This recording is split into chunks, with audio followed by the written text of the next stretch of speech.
ഞാനൊന്ന് നോക്കട്ടെ എന്ന് പറഞ്ഞേ. അപ്പോൾ ചെറിയ കുട്ടികൾ കയറി വരുമ്പോൾ എൻ്റെ അടുത്തേക്ക് വന്ന് ഒന്ന് തലം തൊട്ട് നോക്കി. അപ്പോൾ അത് എന്താ ഒന്നും ചെയ്യൂലെന്ന് എനിക്ക് തോന്നി. അപ്പോൾ അത് ഞാൻ പറഞ്ഞു ഇവിടെ നിന്ന് ഇരുന്നുണ്ടാകും. അതേപോലെ അത് ഇരുന്ന് തന്ന്. അപ്പോൾ ഞാൻ എന്താക്കി ഇവരെ ഒരു കൊള്ളിയൊക്കെ കൊണ്ടുതന്ന് അങ്ങനെ എടുത്ത് കുറച്ച് സമയം ഉണ്ടാക്കേണ്ടി വന്ന് കിട്ടുന്നില്ലായിരുന്നു. പിന്നെ അതൊന്നും കൂടെ വായി തുറന്നു തന്ന്. അപ്പോൾ പിന്നെ എടുക്കാൻ എളുപ്പമായി എടുത്ത്. ഞാനിപ്പോ ആദ്യം പറഞ്ഞ പോലെ പൊതുവെ എല്ലാവരും തെരുവനായ എന്ന് പറഞ്ഞാൽ പേടിച്ചോടുന്ന സമയം എല്ലാരും കടിക്കുന്നതെന്നൊക്കെ പറഞ്ഞു. അപ്പൊ നിങ്ങൾക്ക് അങ്ങനെ ഒരു ധൈര്യം ഉണ്ടായി, പേടി ഉണ്ടായില്ലല്ലേ? ഇല്ലല്ല, പേടി തോന്നിയില്ല. നായി അങ്ങനത്തെ ഒരു അവസ്ഥയിലാകുമ്പോ നമുക്ക് എന്തായാലും നമ്മളോട് പ്രതികരിക്കൂല എന്നുള്ള ഉറപ്പാണ്. അത് രക്ഷപ്പെടണം എന്നുള്ള. അപ്പൊ എനിക്ക് അന്നേരം അങ്ങനെ ഒരു ധൈര്യം തോന്നി. ഞാൻ ചെയ്ത് നോക്കി.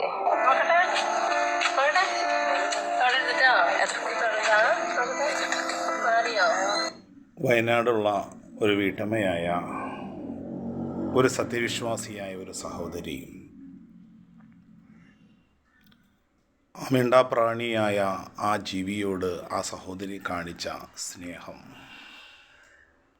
വാർത്താമാധ്യമങ്ങളിലൂടെയൊക്കെ അത് ലക്ഷക്കണക്കിന് മനുഷ്യർ അത് കണ്ടു കഴിയുമ്പോൾ അതിൽ നിന്ന് നമ്മൾ മനസ്സിലാക്കേണ്ട ഒരു യാഥാർത്ഥ്യമുണ്ട്. ഭക്ഷണം കഴിച്ചുകൊണ്ടിരിക്കുമ്പോൾ നമ്മുടെ മകൾക്കോ മകൻ്റെയോ തൊണ്ടയുടെ ഉള്ളിൽ ഒരു മുള്ളു കൊണ്ടാൽ അവരനുഭവിക്കുന്ന വേദന എത്രത്തോളമാണ്. ആ രൂപത്തിൽ മനസ്സിലാക്കി ആ സഹോദരി ആ മിണ്ടാപ്രാണിയായ ആ ജീവിയോട് കരുണ കാണിക്കാൻ കാരണം അള്ളാഹുവിൻ്റെ റസൂല്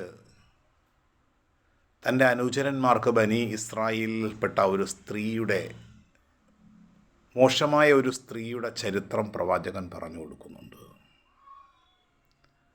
അവർ മരുഭൂമിയിലൂടെ യാത്ര പോകുമ്പോൾ ശക്തമായി ദാഹം അനുഭവപ്പെട്ട് ഒരു കിണറിൻ്റെ ഉള്ളിലേക്ക് ഇറങ്ങി. വെള്ളം കുടിച്ച് തിരിച്ചു കയറുമ്പോൾ ഒരു നായ മണലിൽ നാവിട്ട് ഇഴയ്ക്കുന്നത് കണ്ടിട്ട് ആ മോശമായ ആ സ്ത്രീയുടെ ഹൃദയത്തിൽ കരുണ തോന്നി വീണ്ടും ആ കിണറിൻ്റെ ഉള്ളിലേക്ക് ഇറങ്ങി അവരുടെ ആ ധരിച്ചിരുന്ന ഷൂ നിറയെ വെള്ളം കോരി ആ നായയുടെ മുന്നിലേക്ക് കൊണ്ടുവച്ച് കൊടുത്തപ്പോൾ ആ നായ മുഴുവൻ വെള്ളവും കുടിച്ചു. ദാഹം മാറി. ആ സ്ത്രീയെക്കുറിച്ച് അള്ളാഹുവിൻ്റെ റസൂല് ഓർമ്മപ്പെടുത്തിയത് ഫസ്തഖത് ലഹു ബിഹി ഫസഖതഹു. ആ വെള്ളം ആ നായ കുടിക്കുകയും ഫഅഫറ ലഹാ ബിഹി, അങ്ങനെ ആ സ്ത്രീ പാപത്തിൽ നിന്ന് സുരക്ഷിതമാവുകയും ചെയ്തു. ഇർഹമു മൻ ഫിൽ അർദ് യർഹമുക്കും മൻ ഫിസ് സമാ. ഭൂമിയിലുള്ളവരോട് നിങ്ങൾ കരുണ കാണിച്ചാൽ ആകാശത്തിലുള്ളവൻ നമ്മളോട് കരുണ കാണിക്കും. സഹജീവികളോടും സമസൃഷ്ടി